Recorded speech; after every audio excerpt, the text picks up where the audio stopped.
guys asapnya guys. Ini bungkusan pertama, kita lihat lagi yang kedua.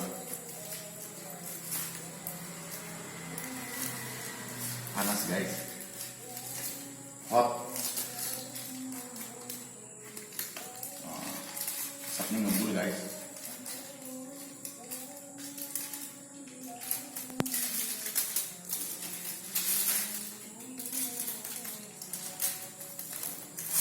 Kayak tadi guys.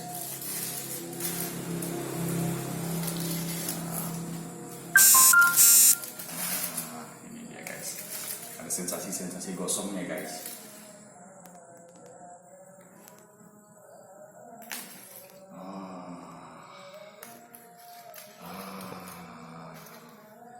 Sudah nampak guys. Inilah dia penampakan hasil akhirnya dari usaha kita memasak kurang lebih 45 menit tadi guys ya. Sekarang kita coba cicipi, mantap.